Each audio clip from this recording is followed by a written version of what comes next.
Genèse.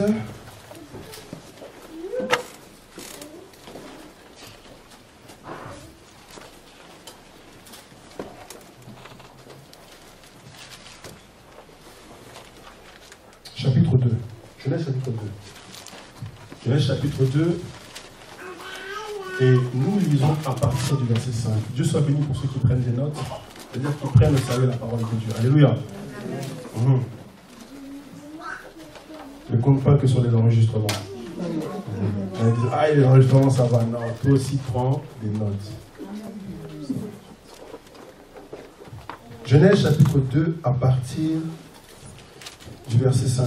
Lorsque l'Éternel Dieu fit la terre et les cieux, aucun arbuste des champs n'était encore sur la terre, et aucune herbe des champs ne germait encore, car l'Éternel Dieu n'avait pas fait pleuvoir sur la terre, et il n'y avait point d'homme pour cultiver le sol. Amen. Vous avez vu ça? Dieu, vous connaissez la création, comment ça s'est passé? Dieu va créer la terre, au premier jour séparer la lumière avec les ténèbres, au second jour il va créer les grands luminaires, nous dit la parole de Dieu. Il va permettre que la terre crée les animaux, permettre que les eaux donnent voilà, remplissent une armée, c'est-à-dire que donnent des poissons et tout ce qui était à l'intérieur des eaux. Mais la Bible est claire que Dieu ne va pas créer les arbres. Du moins, il ne va pas, au début de la création, laisser des arbustes sur la terre. Alléluia. C'est-à-dire que la terre était créée, mais elle était nue. Alléluia.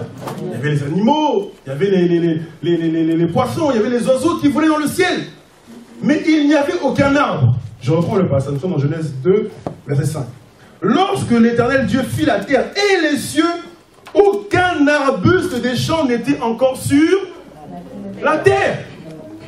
Non seulement aucun arbuste des champs, mais encore pire, et aucune herbe des champs ne germait encore. Alléluia. À votre avis, quelle était l'utilité des arbres à la création? Quelle était l'utilité des arbres à la création? Je vais répondre à la question pour aller plus vite. Dieu va dire à Adam, tu pourras manger de les arbres du jardin. Donc l'arbre devait être la nourriture de l'arbre. Mais s'il n'y avait pas d'arbre, il n'y avait pas de nourriture. À votre avis, les animaux des champs devaient manger quoi? L'herbe. N'est-ce pas? Mais s'il n'y a pas d'herbe, il n'y a pas de nourriture. Alléluia. Ça veut dire que la terre était créée, mais la terre n'avait pas encore été pourvue, n'avait pas encore de providence. Alléluia. N'avait pas encore ceux qui allaient... Les animaux étaient là, frère. Ils étaient là, ils étaient créés. Mais il n'y avait pas encore de l'herbe. Et la parole nous donne la raison. Regardez bien. Elle nous dit, nous sommes toujours, verset 5, deuxième partie, car l'Éternel Dieu n'avait pas fait pleuvoir sur la terre. Dieu va créer la terre et tous ces éléments, mais il n'y avait pas encore la pluie. Et cette pluie devait faire germer, c'est ce que dit Ésaïe 55, verset 10. Hein. Faisons un peu un saut là. J'aimerais que vous parliez un peu de l'importance de la pluie ce matin. Ésaïe 55, verset 10. Si je ne me trompe pas. Ésaïe 55.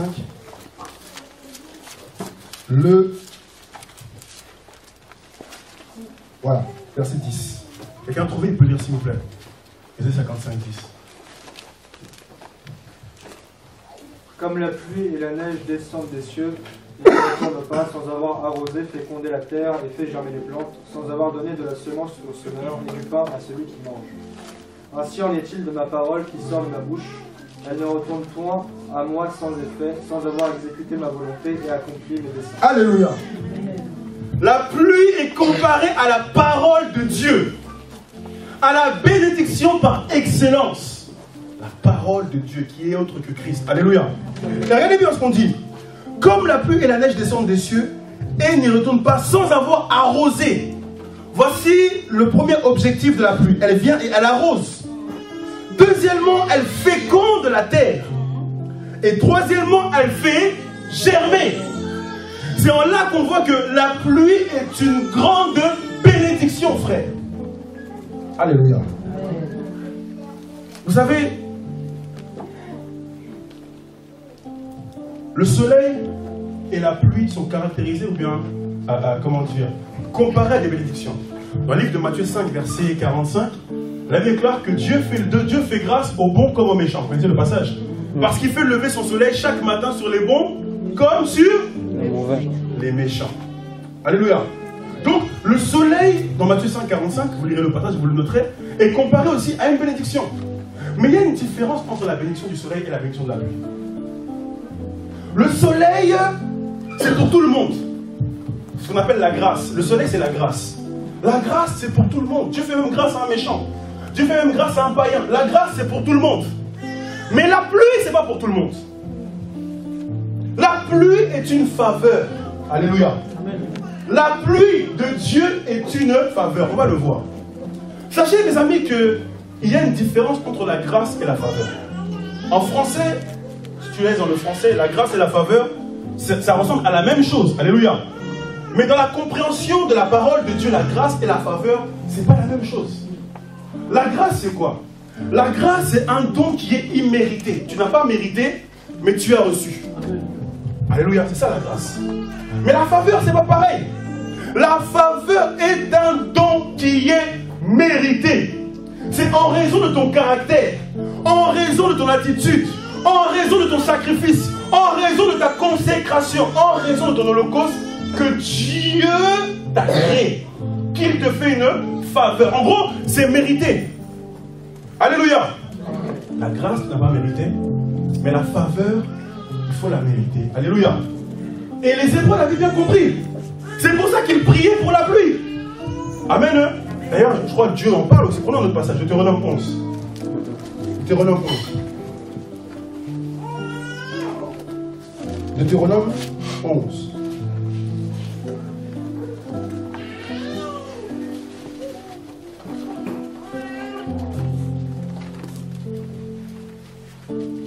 Deutéronome 11, si quelqu'un a trouvé, il peut le lire à partir du verset 13. Regardez bien, je dis la parole ici. Si vous obéissez à mes commandements que je vous prescris aujourd'hui, si vous aimez l'Éternel votre Dieu, et si vous le servez de tout votre cœur, de toute votre âme, je donnerai à votre pays la pluie. Vous voyez ça? C'est-à-dire que la pluie est conditionnelle. Si vous, je donnerai. Ça, vous comprenez? Quelqu'un comprend quelque chose? Si vous, je donnerai.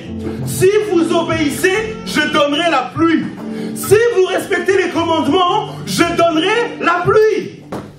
Mais le soleil ne dépend pas d'une obéissance particulière. Dieu l'a fait lever sur le bon comme sur le méchant, le mauvais. Alléluia. C'est là où on différencie la grâce. Alléluia. Grâce en hébreu, c'est shanan. Alléluia. Ça veut dire un don immérité. De la faveur. La faveur est méritée. Le proverbe 16, verset 7. Proverbe 16, verset 7. La parole nous dit là-bas. Proverbe 16, le verset 7. Que dit la parole? Là, c'est des passages qu'on connaît par cœur d'habitude. Proverbe 16, 7. Que dit la parole? Quelqu'un a trouvé? Qui lise? Quand l'Éternel approuve les voies d'un homme, il dispose favorablement à ses regards, même ses ennemis. Pour que Dieu dispose favorablement, il faut quoi? Qu'il approuve. S'il n'approuve pas, tu n'as pas sa faveur. Alléluia. Amen. Si Dieu ne t'approuve pas, tu n'as pas sa faveur. Qu'est-ce que la faveur de Dieu? La faveur de Dieu, c'est simplement Dieu qui est de ton côté. Et si Dieu est pour nous, viens comprendre quelque chose. La faveur de Dieu, c'est simplement Dieu qui est de ton côté. Frère, si Dieu est de ton côté, tu auras toujours la victoire. Alléluia. La faveur de Dieu, ce n'est pas le matériel, ce n'est pas l'argent, ce n'est pas les voitures, ce n'est pas les choses de ce monde. La faveur de Dieu, avant tout, c'est que Dieu t'approuve. Ça veut dire qu'il est avec toi. C'est qu'il est ton défenseur.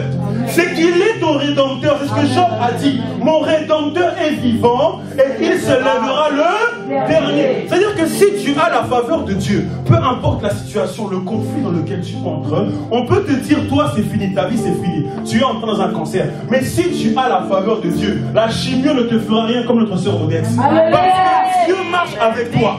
Tu as compris quelque chose? Mais cette faveur, mes amis, elle est méritée. il faut que Dieu approuve. Si Dieu n'approuve pas, tu n'auras aussi rien. On ne prie pas pour avoir la grâce, non. La grâce, elle est grâce. Je crois dans Exode 33, 19, Dieu va dire à Moïse, je fais grâce à qui? À qui je fais grâce. Donc la grâce, elle est grâce. Ça ne dépend pas de celui qui veut, ni de celui qui court, comme dit la parole de Dieu, mais de Dieu qui fait miséricorde. Alléluia. Mais par contre, la faveur de Dieu. La faveur de Dieu est un privilège spécial. C'est le fait que Dieu se soit positionné dans ton camp. C'est le fait que Dieu a dit, moi j'ai choisi celui-là. Le fait que Dieu dit, moi je l'ai élu celui-là. Et je vais marcher avec lui. Là, ça dépend de quelque chose. Alléluia. Et nous retournons en Genèse. Nous retournons en Genèse 2, verset 5. Genèse 2, verset 5. Ce qu'il faut comprendre dans ce que je suis en train de dire, je parle un peu comme un enseignant et un peu comme un prédicateur ce matin. On enseigne et on prêche. J'aimerais te faire comprendre que la pluie est comparée à la faveur de Dieu. Sache-le, c'est dans Deutéronome 11, verset 13 qu'on a pris tout à l'heure. La pluie est comparée à la faveur de Dieu, quand le soleil est comparé à la grâce de Dieu. Alléluia. Et Ésaïe 55, verset 10, va jusqu'à comparer la pluie à la parole de Dieu. Alléluia. Maintenant, j'aimerais te dire quelque chose. Comment se forme la pluie? Vous qui avez étudié, vous qui allez à l'école, comment se forme la pluie? Les nuages, ok. Ok, j'aimerais bien dire quelque chose. C'est une très bonne réponse, ça, les nuages. J'aimerais vous dire quelque chose. Les nuages, on retient ça. Est-ce que dans la création, Dieu a créé les nuages? Non. Est-ce qu'il y a un verset où on voit Dieu créer les nuages? Non. Comment se forment les nuages? La mer. C'est la vapeur. La vapeur. La condensation de l'air. Donc pour que la pluie descende, il faut qu'il y ait quelque chose qui monte. Oh, quelqu'un comprend quelque chose? Pour que la faveur de Dieu soit manifeste, il faut qu'il y ait quelque chose qui monte. Si ça ne monte pas, ça ne descend pas non plus, frère. Alléluia. Frère, Dieu a créé la terre. Il voulait agréer la terre. Mais il fallait que la terre fasse monter quelque chose. Continue le passage, Genèse 2, verset 5. Continue mon frère Guillaume, s'il te plaît. Et une vapeur s'éleva de la terre. Et une vapeur, waouh, et une vapeur. Dis à ton voisin une vapeur. Continue encore une vapeur. Et une vapeur s'éleva de la terre. Vous voyez ça? Dieu voulait bénir la terre. Parce que les arbres allaient être une bénédiction pour la terre. Ça allait être la nourriture. Alléluia. L'herbe allait être une bénédiction pour la terre. Ça allait être la nourriture des animaux, n'est-ce pas? Dieu voulait bénir. Mais le problème, c'est qu'il faut qu'il y ait une vapeur qui monte. Frère, si tu ne fais pas monter de vapeur, tu ne vas rien recevoir dans ta vie. Si tu n'as pas appris à faire monter la vapeur, tu ne vas rien recevoir dans ta vie. Alléluia. Frère, les choses de Dieu respectent des principes, des lois établies par Dieu. Même la terre y a été soumise. Pour que la terre reçoive la bénédiction de la pluie, il fallait qu'il y ait quelque chose qui s'élève de la terre. En fait, amen, la faveur de Dieu sur ta vie dépend de la vapeur que tu fais monter. Alléluia. La faveur de Dieu sur ta vie. Et vous savez, on peut grandir dans la faveur. Hein? On peut aussi grandir dans la grâce. On déclare que l'enfant Jésus croissait en grâce, en sagesse et en stature devant Dieu et devant les hommes. C'est-à-dire que Dieu peut être favorable, mais plus tu fais monter de vapeur et plus il va encore être favorable. C'est bien. Alléluia. La faveur de Dieu dans ta vie dépend de la vapeur que tu fais monter. Amen. Prenons un passage. Genèse chapitre 8.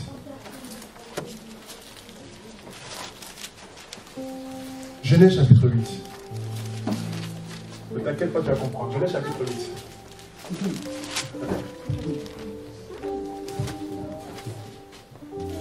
Genèse chapitre 8. Alléluia. Le titre de mon message ce matin, la faveur de Dieu, je vais encore changer la phrase, dépend de ton odeur. Alléluia. La faveur de Dieu dépend de ton... C'est quand la vapeur monte, elle monte aussi avec une odeur. Alléluia. Demande à ton voisin, quelle odeur sens-tu? La semaine dernière, on lui a demandé combien pèses-tu. Aujourd'hui, demande-lui quelle odeur tu sens. Ah oui, quelle odeur tu sens. On va y aller, frère. Amen. Regardons un peu, Genèse chapitre 8. Genèse chapitre 8, nous lisons à partir du verset 20. Noé bâtit un autel à l'Éternel, il prit de toutes les bêtes pures et de tous les œufs purs, et il offrit des holocaustes sur l'autel. L'Éternel sentit une odeur agréable, et l'Éternel dit à son cœur, je ne maudirai plus la terre à cause de... Oh, Noé va faire quelque chose d'incroyable ici. Alléluia. Qu'est-ce qu'il va faire? Il va prendre des bêtes et il va les sacrifier. C'est ça, hein? Il va les offrir complètement à Dieu comme des holocaustes. Alléluia. Et une odeur va monter. Une odeur va monter, frère. Écoute.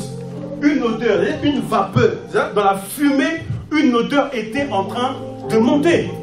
Et Dieu va sentir quelque chose. Alléluia. Dieu va sentir quelque chose. Elle avait clair que cette odeur était une odeur agréable. C'est-à-dire que cette odeur a touché Dieu. J'aimerais te dire, ton odeur va toucher Dieu. Amen. Ou bien va le révulser. C'est soit l'un, soit l'autre. Soit ton odeur va faire que Dieu voudra toujours être avec toi. Vous savez, il y a des parfums comme ça. Hein? Des parfums, quand tu sens, là, ça te fait du bien. Alléluia. Alléluia. Même quand on cuisine. Des fois, il y a des odeurs là, t'as envie de quitter la maison. Amen. Il y a des odeurs qui attirent Dieu, frère. Et il ne va pas te lâcher à cause de cette odeur que tu sens. Alléluia. On va y aller, ne vous inquiétez pas.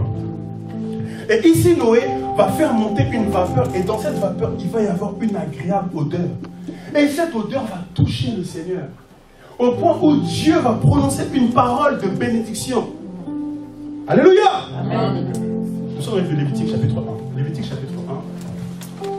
Nous lisons à partir du verset 3. De ton odeur dépend la faveur de Dieu. Si son offrande est un holocauste de gros bétail, il offrira un mâle sans défaut, il l'offrira à l'entrée de la tente d'assignation devant l'Éternel pour obtenir sa faveur. Alléluia, alléluia, alléluia. Ici on parle de l'offrande, l'holocauste. Et Dieu dit, dans ce passage de Lévitique, que les animaux qui étaient offerts sacrifiaient entièrement à Dieu. Alléluia. Entièrement à Dieu. Les bons animaux, ceux qui n'avaient aucune tâche et aucun défaut, qui étaient sacrifiés entièrement à Dieu et lui étaient d'une odeur agréable. Alléluia. Et la parole dit au verset 3 que celui qui savait sacrifier de telle manière allait obtenir la faveur de Dieu. Frère, je disais tout à l'heure que la grâce, on ne la cherche pas. La grâce est grâce, elle tombe sur ta vie. Tu n'as pas demandé, Dieu te fait grâce. Mais la faveur de Dieu, on la cherche. C'est différent. La faveur de Dieu se cherche. Et il faut la trouver. Amen. Mettons un break ici. Prenons le proverbe 16. Ensemble. Je vais vous amener d'abord dans une pensée avant de détailler. Proverbe 16, verset 13. Non, on commence par 11, verset 27. Proverbe 11, verset 27, s'il te plaît, Guillaume.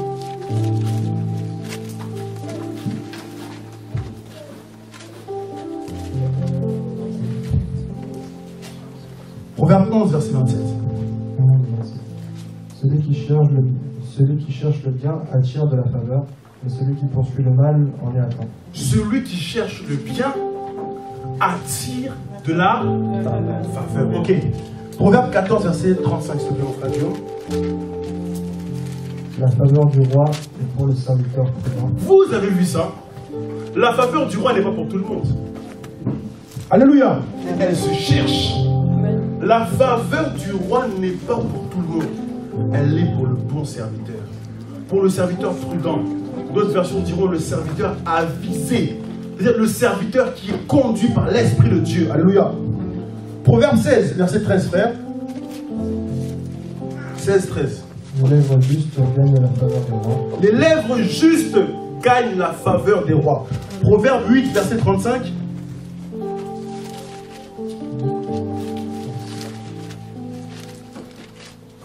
car celui qui me trouve a trouvé la vie, et il obtient la faveur de l'Éternel. Alléluia. Celui qui me trouve a trouvé la vie et il obtient.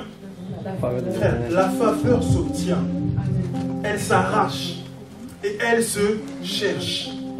Frère, c'est beau quand la faveur de Dieu est dans ta vie. Hein. La Bible déclare que la faveur de Dieu est dans la vie de Joseph. Et tout ce que touchait Joseph lui réussissait. Frère, quand Dieu marche avec toi, tout ce que tu touches va te réussir parce que Dieu est à ton côté. Alléluia. En fait, il a pris parti pour toi.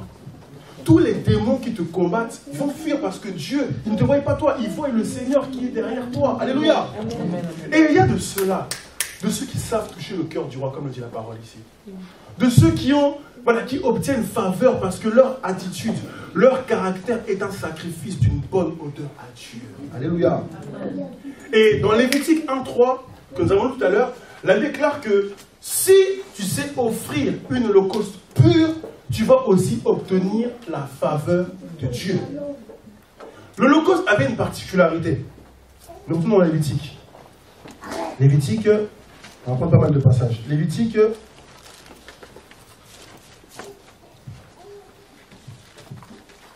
on a déjà lu le 1, verset 3.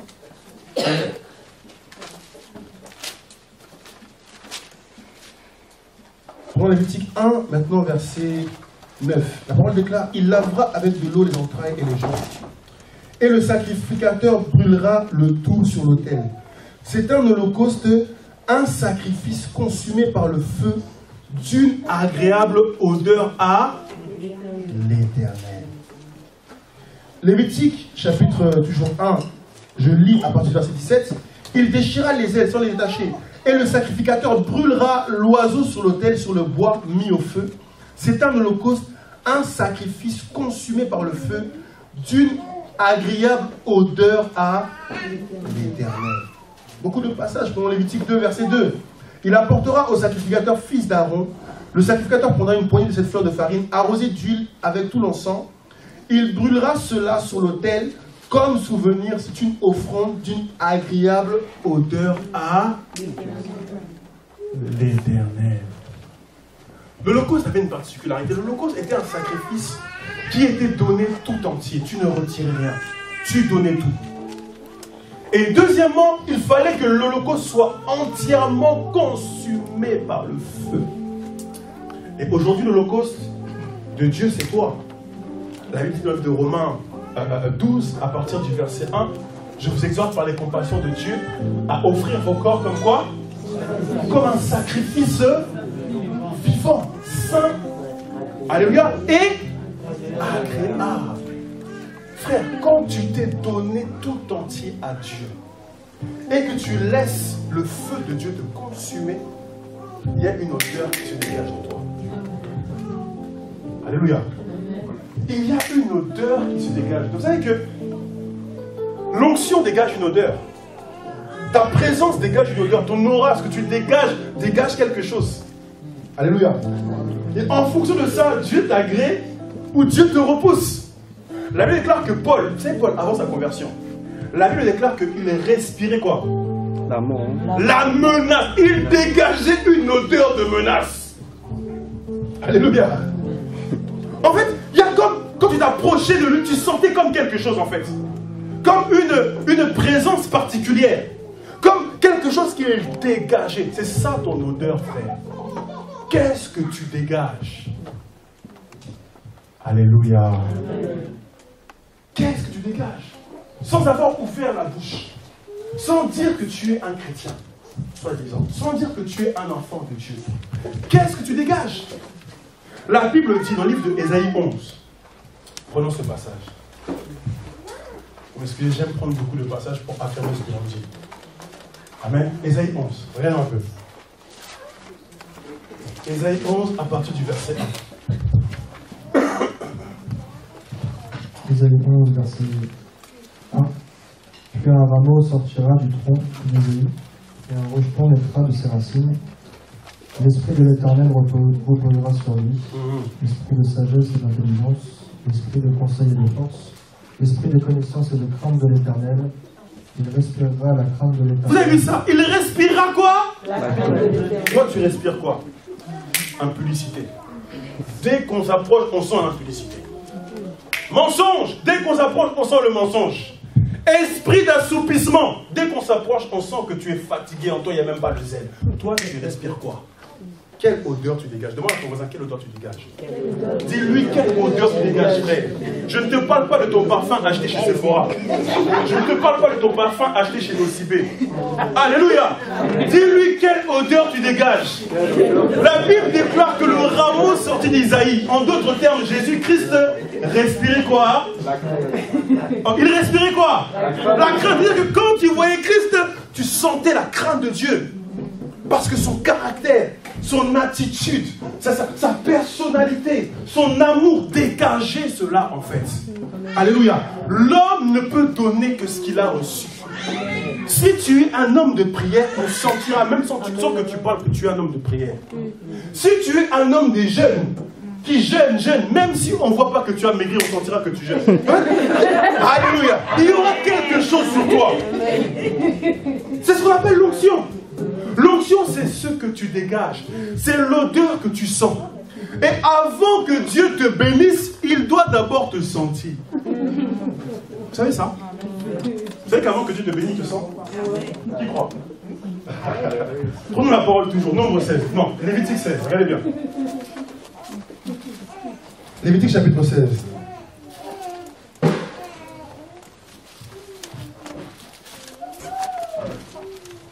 Lévitique 16.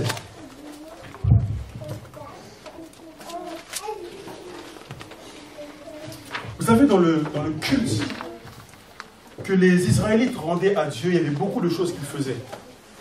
Il y avait des choses qui étaient faites dans le parvis, des choses qui étaient faites dans le lieu saint, et des choses qui étaient faites dans le lieu très saint. Mais les choses les plus importantes étaient celles qui étaient faites dans le lieu très saint. Et dans le lieu très saint, le souverain sacrificateur faisait deux choses. La première chose, il brûlait des parfums. C'est la première chose. C'est aussi l'image de l'adoration. Amen. Il brûlait des parfums. Et la deuxième chose qu'il devait faire, c'est tremper son doigt dans le sang pour verser des gouttes de sang sur l'arche de l'alliance. Alléluia. Amen. C'était pour montrer la sanctification. Alléluia. Pourquoi il devait d'abord brûler des parfums? Nous sommes dans Lévitique 16. Regardons un peu. Lévitique chapitre 16. J'aimerais t'amener quelque part ce matin. Lévitique 16, je lis à partir du verset 11. Aaron offrira son taureau expiatoire et il fera l'expiation pour lui et sa maison. Il engagera son taureau expiatoire. Il prendra un brasier plein de charbon ardent, ôté de dessus l'autel devant l'Éternel, et 2 poignées de parfum odoriférant en poudre. Il portera ces choses au-delà du... Or, au-delà du voile, c'est là où Dieu est. Amen. Alléluia. J'aimerais te dire que derrière le voile, c'est là où Dieu se trouve. C'est là où Dieu se cache. Derrière le voile du ciel, c'est là où Dieu se cache. Alléluia. Donc, on ne vient pas devant Dieu n'importe comment. On disait, Aaron, viens avec ton sacrifice, mais pas seulement, il n'y a pas que le sacrifice. Parce que ton sacrifice n'achète pas Dieu. Il faut le sacrifice et le parfum. Alléluia. C'est ainsi que Dieu va agréer Abel, parce qu'Abel avait le sacrifice, mais il sentait aussi la bonne odeur. Mais il va rejeter Caïn, parce que Caïn avait le sacrifice, mais il sentait l'ennemi. Vous savez que Caïn était du diable. C'est pas moi qui le dis, c'est la Bible. Vous êtes bien d'accord, n'est-ce pas? Donc, Caïn, sa vie, c'était pas ça, mais il voulait quand même offrir à Dieu. Tu ne trompes pas Dieu. Et au contraire, tu es en train d'énerver Dieu. Parce que ça déclare que le sacrifice de ceux qui ne se sanctifient pas lui est en abomination. Frère. Alléluia. Alors regardez, le souverain sacrificateur, pour aller derrière le voile, donc dans la présence intime de Dieu, devait avoir le sang, c'est-à-dire le sacrifice. Aujourd'hui, on dirait la vie de Jésus parce que Christ nous a donné son sang pur, sans tache et sans défaut. Tu ne peux pas te plonger devant Dieu si tu n'as pas encore reçu Christ, parce que Dieu ne va pas t'agréer. Parce que c'est par lui que nous entrons dans le lieu très saint. Et elle comprend quelque chose. C'est lui qui nous a donné un libre accès dans la présence du Père. Amen. Il faut le sang, mais il faut aussi la bonne odeur. Le parfum. Sinon quoi? Regardez bien. Lévitique 16 toujours. Hein. Lévitique 16. Donc je reprends. Il prendra, à partir du verset 12, il prendra un brasier plein de charbon ardent au-dessus de l'autel devant l'Éternel et 2 poignées de parfum odoriférant en poudre. Il portera ces choses au-delà du voile. Mon ami, ne va pas au-delà du voile si tu sens le péché. Tu viens adorer Dieu, tu ne t'es même pas repenti de ton impulsité de la semaine. Ne va pas au-delà du voile si tu respires le péché. Amen. Verset 13. Il mettra le parfum sur le feu devant l'Éternel. Avant d'offrir le sacrifice, il présente le parfum. Avant d'offrir ton adoration, Dieu veut d'abord savoir quelle odeur tu sens. Avant de donner ton offrande, tu vois, matériel, l'argent qu'on donne, Dieu veut d'abord voir quelle odeur tu sens. Si tu sens mauvais, même si ton offrande c'est des millions, ne la donne pas. Tu risques plutôt d'agacer Dieu. Alléluia. Alléluia. Regardez bien. Il mettra le parfum sur le feu devant l'Éternel, afin que la nuée du parfum couvre le propitiatoire, qui est sur le témoignage, et il ne... Ça veut dire que si il sentait mauvais, il allait mourir. S'il n'avait pas le parfum, il allait mourir. C'est ainsi que vous lirez dans Lévitique 10. Qu'est-ce qui s'est passé? Des fils d'Aaron vont aller là-bas et vont amener du feu, des parfums. Et qu'est-ce qui sont passés? Ils sont morts. Avant que Dieu regarde ton offrande, il sent d'abord ton odeur. Alléluia. Avant de trouver la faveur de Dieu, assure-toi que tu ne sens pas le péché.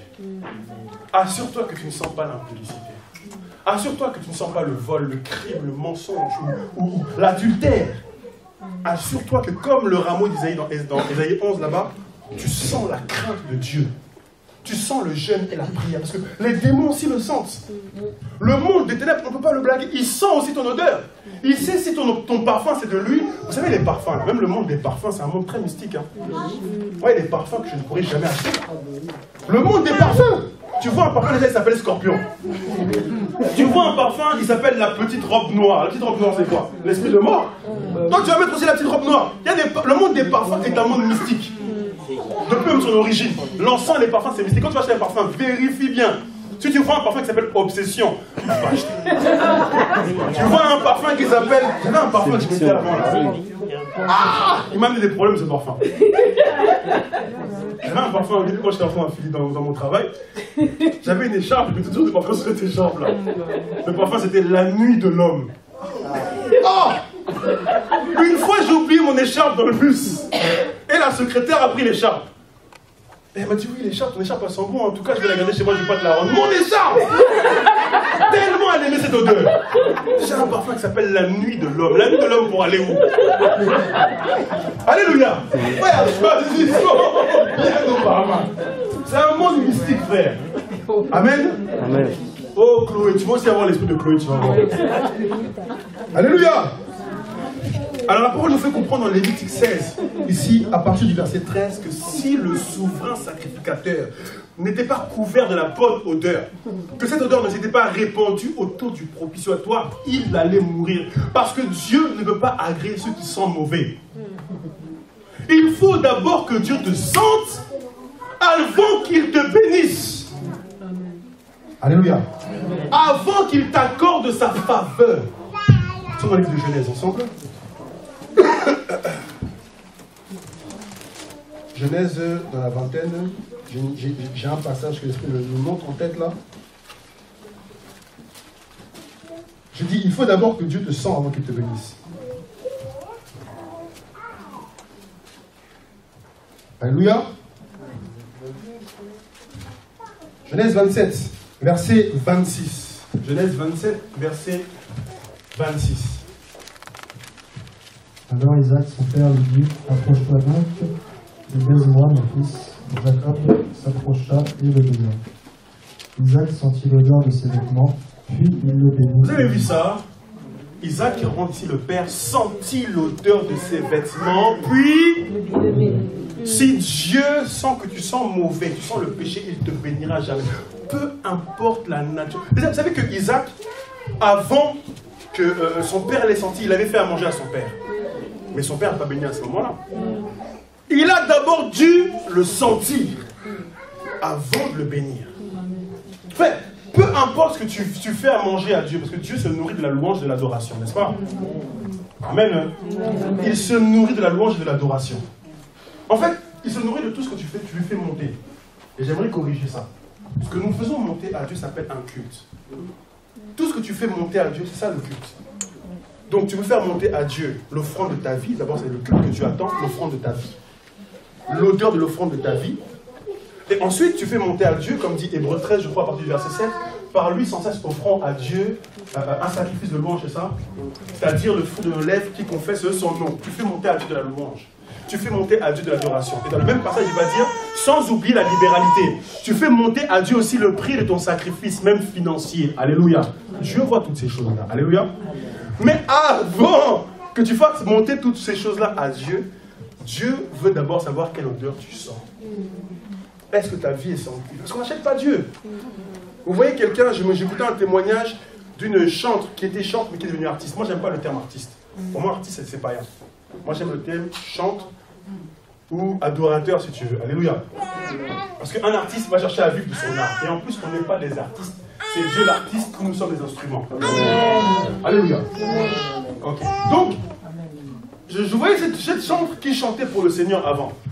Et elle est partie, elle commence à faire des spectacles dans le monde. Vous savez, les trucs. Comment ça s'appelle comment on appelle la télévision?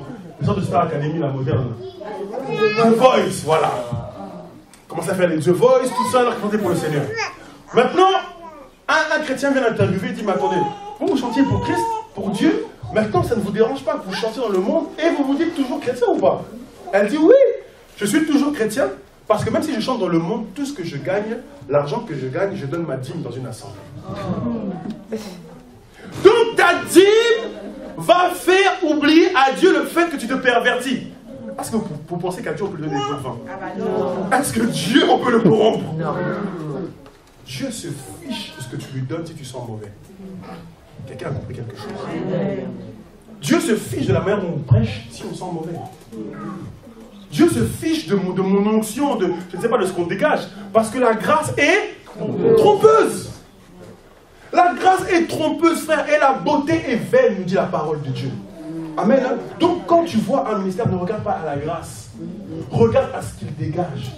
Est-ce qu'il dégage l'humilité? Si tu ne vois pas, ça fuit. Est-ce qu'il dégage la simplicité? Si tu ne vois pas, ça fuit. S'il dégage l'orgueil, sache déjà que Dieu n'est pas dans ce chemin-là. Alléluia.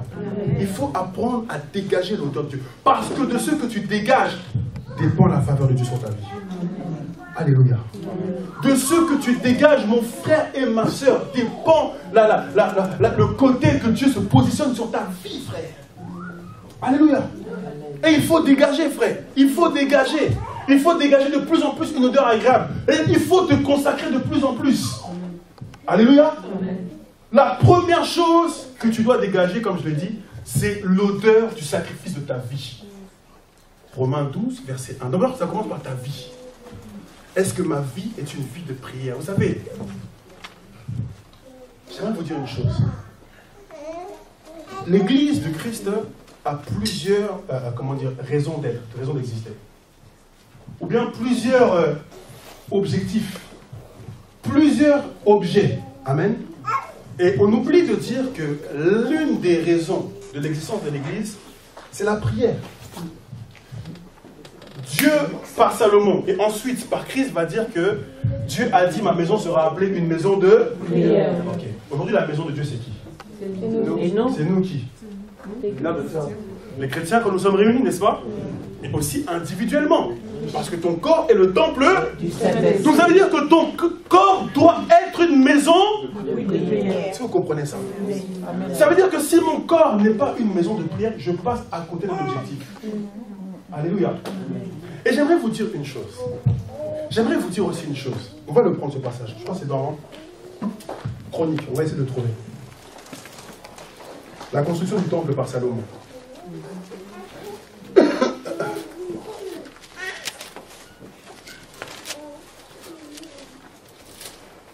De Chronique, je crois.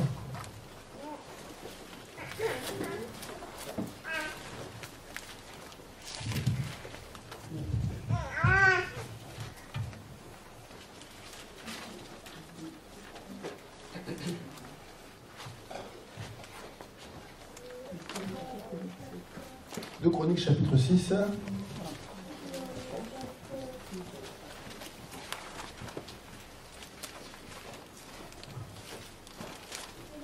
2 Chroniques 6, à partir du verset 18, si je ne me trompe pas. Mais quoi, Dieu habiterait-il véritablement avec l'homme sur la terre? Voici les cieux, et les cieux des cieux ne peuvent te contenir, combien moins cette maison que j'ai bâtie. Toutefois, Éternel, mon Dieu, sois attentif à la prière de ton serviteur et à sa supplication. Écoute le cri et la prière que t'adresse ton serviteur, que tes cieux soient jour et nuit ouverts sur cette nation, sur le lieu dont tu as dit que là serait ton nom. Écoute la prière que ton serviteur fait en ce lieu. Daigne exaucer les supplications de ton serviteur et de ton peuple d'Israël, lorsqu'ils prieront en ce lieu. Exauce du lieu de ta demeure des cieux, exauce et pardonne. Si quelqu'un pêche contre son prochain et qu'on lui impose un serment pour le faire jurer, et s'il vient le jurer devant ton autel dans cette maison, écoute-le des cieux et juge tes serviteurs, condamne le coupable et fais retomber sa conduite sur sa tête. Rends justice à l'innocent et traite-le selon son innocence. Quand ton peuple d'Israël sera battu par l'ennemi pour avoir péché contre toi, s'il revient à toi et rende gloire à ton nom, s'il t'adresse des prières et des supplications dans cette maison, exauce-les des cieux, pardonne le péché de ton peuple d'Israël, et ramène-le dans le pays que tu as donné à eux et à leur père. Quand le ciel sera fermé et qu'il n'y aura point de pluie à cause de leur péché contre toi, s'ils prient dans ce lieu et rendent gloire à ton nom, et s'ils se détournent de leur péché. Amen. Vous voyez que c'est lié à la pluie, à la faveur de Dieu. Ici, dans toute cette prière, en fait, quand Salomon finit de construire le temple, il fait comprendre au peuple que la raison du temple, c'est la prière. La version que j'ai cherchée, je ne l'ai pas trouvée. Mais dans un autre passage, il faut aussi la même prière. Et il dit, Seigneur, agrée-les quand ils viendront brûler des parfums. Parce que prier Dieu et brûler des parfums, c'était la même chose. Prenons un passage, Apocalypse 8. Apocalypse 8. Apocalypse 8. Apocalypse chapitre 8.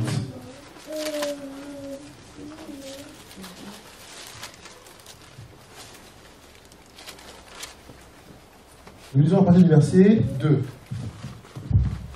Et je vis les 7 anges qui se tiennent devant Dieu, et 7 trompettes leur furent données. Et un autre ange vint, il se tint sur l'autel, ayant un ascensoir d'or. On lui donna beaucoup de parfums, afin qu'il les offre avec les prières de tous les saints sur l'autel d'or qui est devant le trône. Et la fumée des parfums monta avec les prières des saints de la main de l'ange devant Dieu.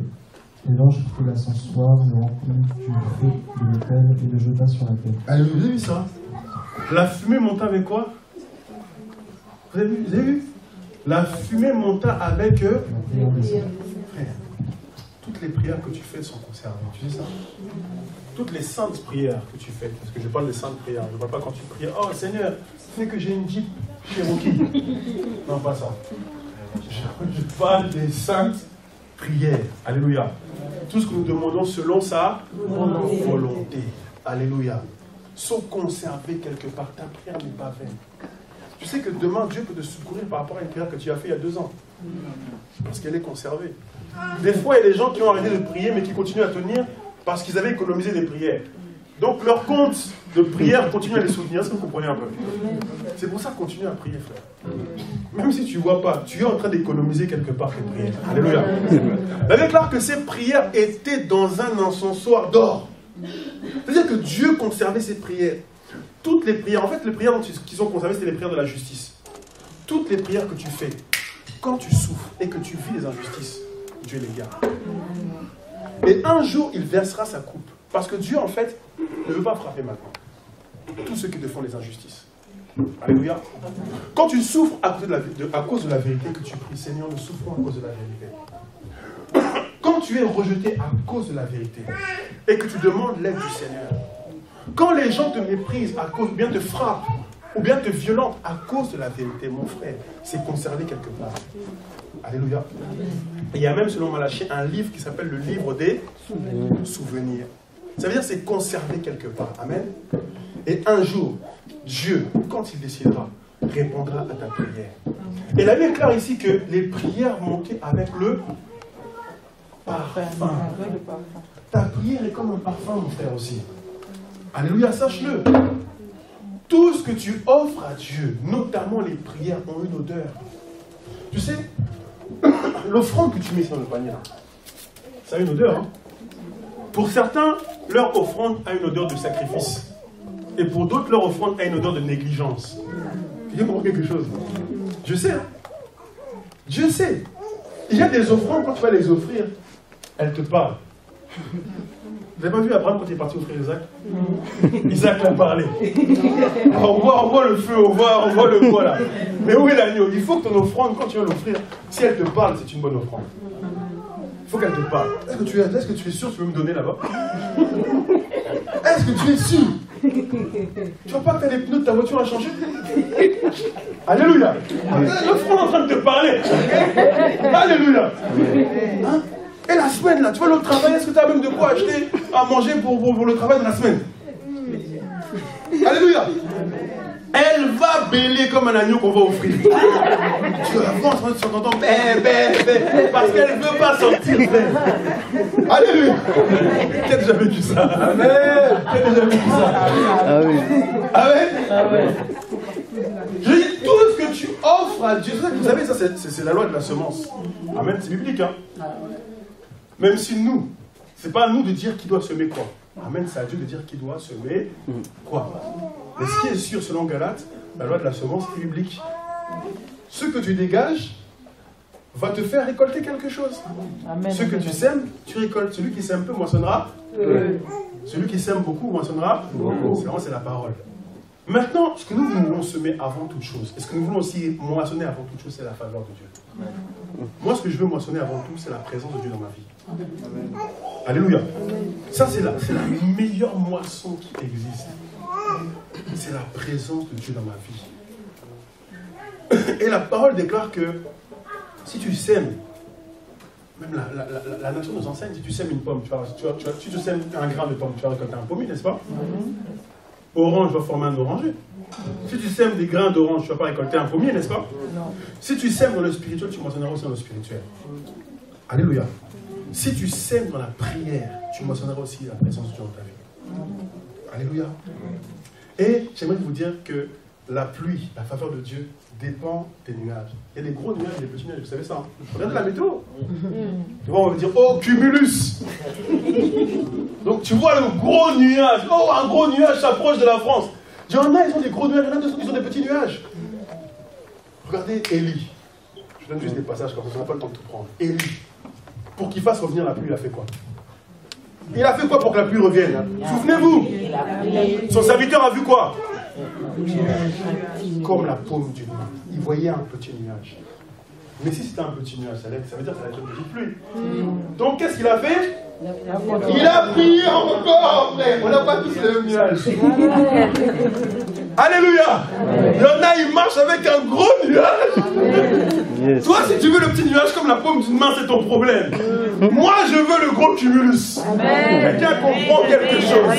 Quelqu'un comprend quelque chose. Moi, je veux marcher avec un gros nuage de la faveur de Dieu autour de moi. Alléluia. Mais ce ne sera que le résultat, la somme de mon sacrifice. Pour que Élie puisse rappeler cette grosse pluie, il fallait qu'il persévère dans la prière. Vous avez vu, la Bible déclare que 7 fois, son serviteur est parti et il est revenu. Ça veut dire que Élie a persévéré. Ça veut dire que quand il a prié, il n'a pas vu tout de suite les résultats. Toi, tu pries, tu ne vois pas le résultat, tu te décourages. C'est pas que le résultat n'est pas là. Frère, quand une femme est enceinte, est-ce que l'enfant dans son ventre directement, le jour où elle est enceinte, là, il pèse 2 kilos? Non. Alléluia. Amen. Alléluia. Comment toi tu veux que dès qu'elle tombe enceinte elle accouche? Mais non. Alléluia. Amen. Il faut prendre le temps de former les choses. Si tu veux voir la faveur de Dieu dans ta vie, laisse le temps de former les choses. Alléluia. Tu peux dire, moi ça fait 1 an que je prie. Ça fait 2 ans, ça fait 7 ans que je prie. Plus ça fait longtemps que tu pries, plus ton nuage est en train de goûter de gros. Donc ne te plains pas. Parce que tu ne vois pas. Dis à ton voisin, tu ne vois pas. Dis-lui, il faut que Dieu ouvre tes yeux spirituels. Dis-lui, pour que tu vois ton nuage. Alléluia. Que Dieu ouvre tes yeux de l'esprit, que tu vois quel est le nuage qui marche avec toi. Amen. Parce que Israël, quand il se déplaçait, il déclare que la nuée marchait avec. Il y avait un gros nuage au-dessus d'Israël, frère. Mais toi, ton nuage, il est comment? Pour que ton nuage grandisse, il faut que tu fasses monter la vapeur. La vapeur de la consécration. La vapeur de la sanctification. La vapeur de la prière. La vapeur de l'adoration. La vapeur du sacrifice. Pour que la faveur de Dieu soit manifeste dans ma vie. La faveur de Dieu dans ta vie dépend de ce que tu dégages. Alléluia. Amen. Et nous allons prendre un exemple pour finir. Regardez, nous sommes dans le livre de Joël, chapitre 2. Joël, chapitre 2.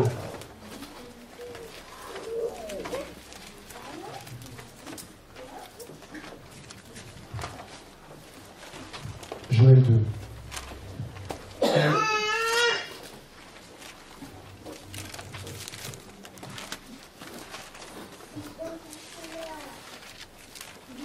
Joël 2, nous lisons à partir du verset 21. Dans la BJ, c'est combien, Joël? 571. Combien? 571.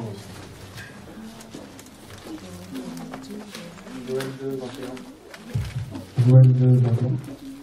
Terre ne crains pas, sois dans l'allégresse et réjouis-toi, car l'Éternel fait de grandes choses. Bêtes des champs ne craignent pas, car les plaines du désert reverdiront, car les arbres porteront leurs fruits, les figuiers et la vigne donneront leur richesse, et vous, enfants de Sion, soyez dans l'allégresse. Ouais, on parle de fruits, de richesse, de bénédiction. Alléluia. De bénédiction des arbustes. Continue, frère. Dans l'Éternel votre Dieu, car il vous donnera la pluie en son temps. Vous avez vu, Dieu fait comprendre que pour qu'il y ait la bénédiction des arbustes et des fruits, il faut la pluie. Il donnera la pluie en son temps. Continue, frère. Il vous enverra la pluie de la première et de l'arrière-saison. Alléluia. Parce qu'il y a deux pluies qui attendent les agriculteurs. Les agriculteurs attendent deux pluies. Il y a deux pluies. Il y a la première pluie. C'est une pluie qui fait germer, en fait, la semence. Et la deuxième pluie est une pluie qui fait mûrir la semence. Alléluia. Tu peux avoir dans ton champ des vignes sans qu'elles soient mûres. Il faut encore cette pluie. Donc c'est la pluie de la dernière. En fait, la pluie de la deuxième saison, c'est la pluie qui fait mûrir. Alléluia. Continue le passage pour que nous puissions comprendre qu'est-ce que la parole voulait dire par là. Les airs se rempliront de blé et les cuves regorgeront de maux et d'huile. Alléluia. Frère, quand cette pluie-là arrive, tu vois la gloire de Dieu dans ta vie. Passe directement au verset 28, s'il te plaît. Après cela, je répandrai mon esprit sur toute chair, vos fils et vos filles. Alléluia. Je répandrai. En fait, la promesse de la pluie de l'arrière-saison est en fait la promesse de l'effusion du Saint-Esprit. Alléluia. Parce que le Saint-Esprit est venu le jour de la Pentecôte. Amen. Il y a deux pluies, la pluie de la première saison et la pluie de la deuxième saison. La première saison nous renvoie à la première alliance. Alléluia. Pentecôte, ça veut dire quoi? Pentecôte, ça veut dire quoi? Pentecôte. Shavuot en hébreu, ça veut dire quoi? Penté en grec, ça veut dire 50. Pentecôte, ça veut dire 50 jours après. 50 jours après que les Hébreux aient quitté l'Égypte, qu'est-ce qui s'est passé? Vous savez? La loi. Dieu a fait descendre les tables de la loi. C'était la pluie de la première saison. Alléluia. 50 jours après la Pâque, Dieu a envoyé la pluie de la première saison. La pluie pour faire croître. La loi était là pour faire grandir le peuple. Mais il n'était pas encore mûr. Maintenant, 50 jours après la véritable Pâque, parce que Christ est notre Pâque, qu'est-ce qui s'est passé? L'Esprit, n'est-ce pas? L'effusion du Saint-Esprit. La pluie de l'arrière, qui est là pour faire mûrir. Quelqu'un comprend quelque chose? Mais pour que cette pluie tombe, qu'est-ce qu'ils ont dû faire? Pour que cette pluie tombe, qu'est-ce qu'ils ont fait? Ils ont prié. Vous comprenez quelque chose? Pour que la première pluie tombe, Moïse a prié. Il fallait que Moïse monte sur la montagne et prie, parce que le peuple était dans la distraction, ils n'étaient pas encore mûrs.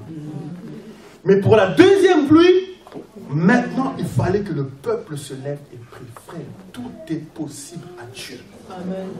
Pourquoi tu limites le Seigneur dans ta vie? Pourquoi tu le limites?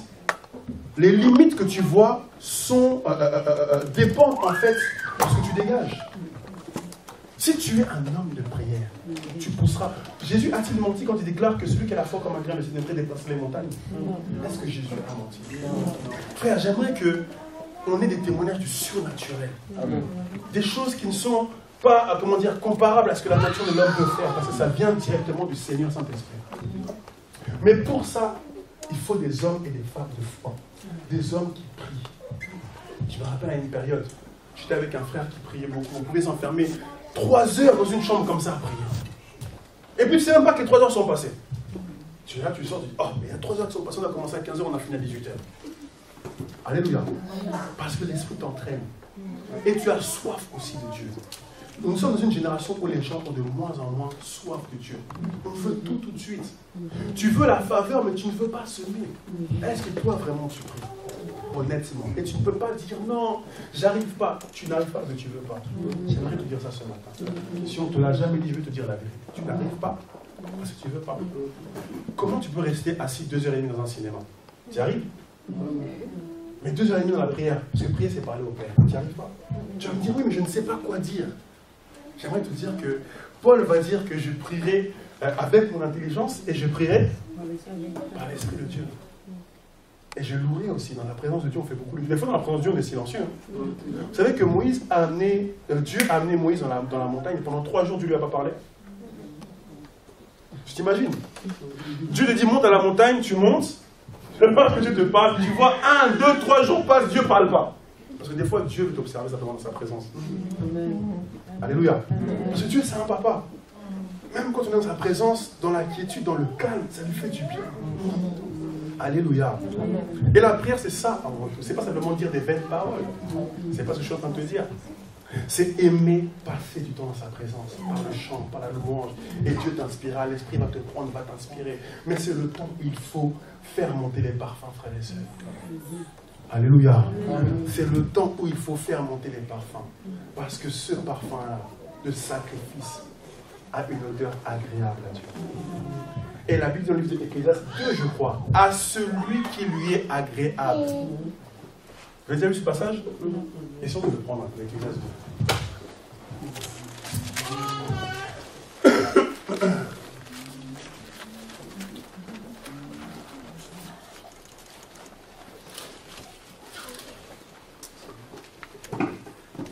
Ecclésiaste 2, et ce passage revient souvent. On va le prendre à partir de la 26.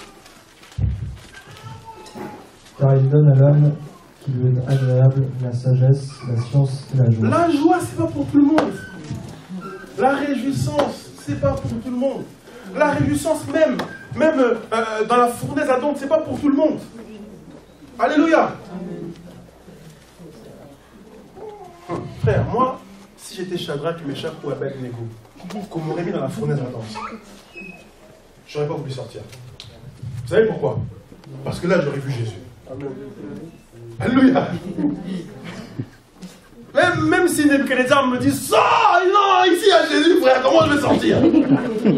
Alléluia. Comment je vais sortir? Quand j'étais de l'autre côté là, il y avait tout, il y avait le vin de Babylone, il y avait la viande, mais je ne voyais pas Jésus. Mais là, je le vois, face à face, phare à phare, comme on dit, face to face. Comment vous voulez que je sorte de là? C'est-à-dire que quand Dieu met sa joie en toi, tu peux passer par des périodes de turbulence, ça n'enlève pas ta joie, comme le témoignage de notre sœur Tina. Alléluia. Amen. Parce que Dieu donne à celui qui lui est. Alléluia. Amen. On va se lever, on peut acclamer le Seigneur. Et on va prier Dieu. Un petit gentil frère, que tu comprennes que tu peux être une personne qui dégage spirituellement pour que la pluie de Dieu tombe sur ta vie.